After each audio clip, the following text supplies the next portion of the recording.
Hi everyone, this is our channel, Around My Story. Please like, share and subscribe. The Curse.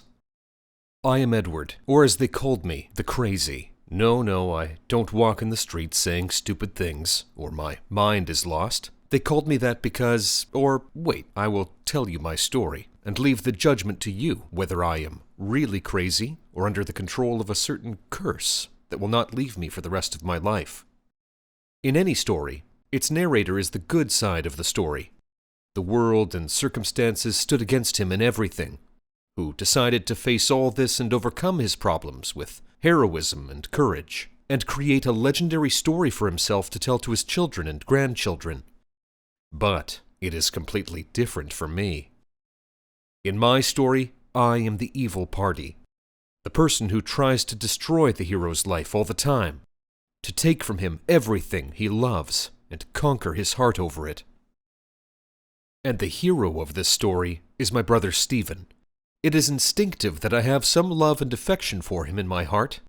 Or even we broke bread and had good times, even if they are countable. But I hate Stephen. And believe me, if there is any feeling more than hatred I would have. And the reason for my hatred is not his behavior. On the contrary, I admit that he is a human being that is rare to meet someone like him. Polite, diligent, loves his family very much, and is loyal to them and his friends. Distinguished in his work and superior, he takes care of the feelings of those around him and helps them with anything he can.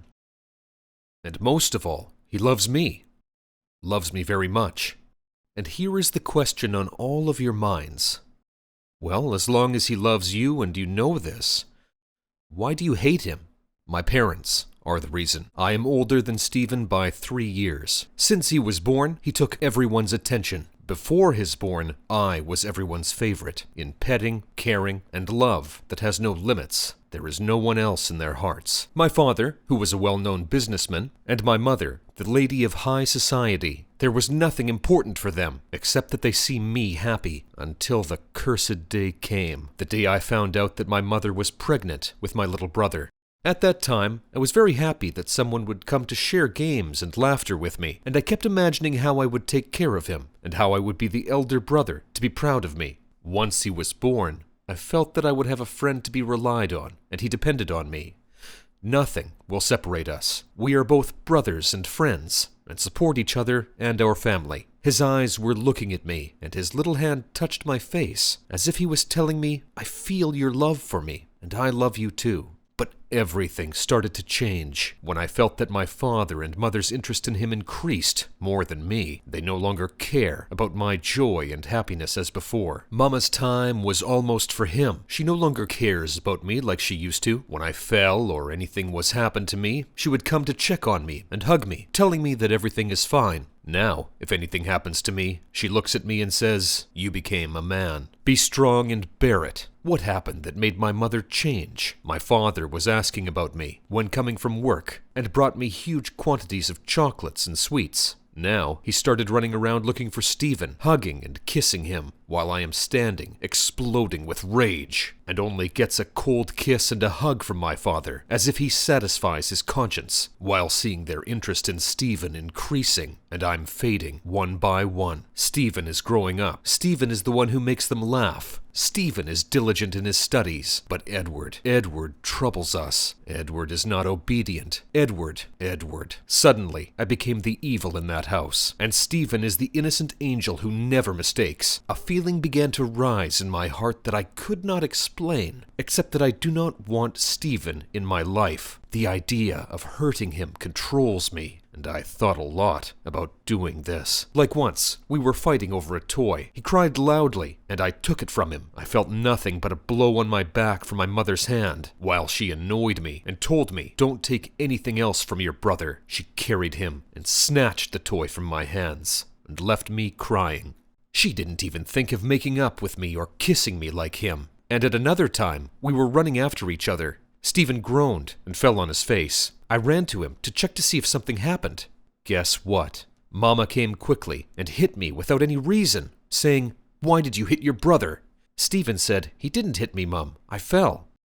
My mother, who looked at me with extreme anger, left me and walked away. I didn't feel my tears as they were falling. When Stephen saw me, got up and made me feel good, telling me not to be sad, I looked at him while saying inside, "You are the reason. If you hadn't been born, all this wouldn't have happened to me." Certainly, you will say, what is it his fault?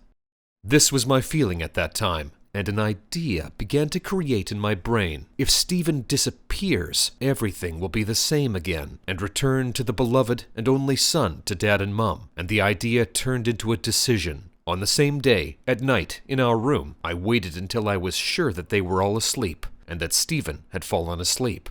I stood quietly and grabbed my pillow. I was step by step close to him and close to his face. I would hold his breath, and then Stephen wouldn't be there anymore, and the story would end. I approached him. He was smiling. It seemed like he was dreaming. I will make you dream for a long time, a sleep that you will never get up again. I put the pillow on his face and started to hold his breath. I felt him getting tighter under the terrible pressure of the pillow on his face. Suddenly, I found myself removing it and looking at him while he was trying to breathe. Something made me remove the pillow from his face and went back while my body shook and throw the pillow on my bed and hid something under the blanket, saying to myself, what did I do? I didn't find an answer and slept. The next day, Stephen was talking about feeling suffocated. Of course, I don't want to tell you how much they were worried about him. I was the one who held his breath, and it won't be the last time. Day after day, the feeling inside me increases. Exaggerated interest in Stephen, and ignoring and frustrating words from me. Stephen and I grew up and moved to a more dangerous and bigger stage, a stage that I call responsibilities and priorities. Stephen was diligent in his studies by nature. He enrolled in the Faculty of Economics and Political Science, and he graduated with distinction. And he started to work with my father while I was still in my third year in my college and didn't know when I would graduate. And I don't want to tell you about the kind of talk that was being said. Look, your brother finished his studies and worked and became a good person, and you do not know how to finish college. Seriously, my pity for you. By the way, what you are doing, God, I have a scary feeling that someone is supposed to be the closest to me. But who are you talking to? My dad relies on Stephen for everything in his work, and he is the one who developed the investments of our company. Stephen was a successful businessman. This made me more jealous of him. I felt that Stephen was the elder brother, not me. When I needed money to get something, or for any reason, go and take from Stephen. Just wait seconds. It is our money, not his money. I mean, I take what I want at any time, and without asking his permission. I tell you something, I didn't ask him. Despite that, I used to find money on my desk, more than I needed. He always told me, I am beside you and behind you. At that time, Satan was blinding my eyes to everything other than just one thought. Stephen stole my life, one by one, and I will not be quiet. And it increased more and more. When I graduated and started my career with Dad in the company, Stephen was in control of everything. Of course, I quarreled with them at home. Dad told me, "You're a loser. If you feared for your future, your time would have preceded him." But unfortunately, my luck, a successful son and a failed son. These words were like bullets. You were clearly showing favoritism, and you made me hate my only brother. After every fight, Stephen was trying to comfort me, and I kicked him out of the room and disturbed him. And he wasn't talking, just looking at me, saying, "I'm very sorry." Yes, you are sorry. You were the one who caused that to me. If you hadn't come, I would have been in a better position. And at this point, it was the beginning of the end, which represented in Anne. Anne was the daughter of one of Father's friends. One day, when I was returning from work, I found Mama standing with a beautiful girl in front of the door of our villa, and they were talking. I asked myself, who is this? I came close and greeted Mama. She referred to the one who was standing with her and said, "Say hello to Anne." We greeted each other, we talked and laughed together. And all of this, my mother was just watching and making a comment or two, until Anne walked away, and my heart flew after her. I couldn't tell what kind of feeling I had at that time, but I felt that I wanted to talk to her, and see her all the time. The next day, I took her number from my mom's phone without knowing, and called her. We talked a lot, laughed more, and met more than once. At that time, Stephen was traveling with Baba on an important business trip, and they would not return except after a while. I was responsible for the company. Anne made everything easy on me, and I trusted her to the point where she made me tell her all my secrets, including, of course, my story with Stephen, and what my father and mother do with me. Imagine that she cried when heard the injustice I was living through. And with her tears, I had a greater feeling that she was the only one who saw the real Edward. And I decided that I will tell my parents that I will marry her. Believe me, I didn't want anything except her. One day, after my dad and Stephen returned, I knew that Anne and Baba were coming to have dinner with us. We met, and I was happy that I saw her, until she caught sight of Stephen. I will not forget this moment. Anne's eyes followed Stephen when he greeted us. Anne was happy with him. That day at night, I asked her about her look. She told me it was a normal look, and I believed her. But the doubt was controlling me, especially since Anne did not talk to me as much as before, and I used to talk to her a lot, finding her number busy. And I didn't understand what was going on, until the day came and I told her about everything. And at the end, I offered to marry her. I expected her to be surprised and confused. This is normal.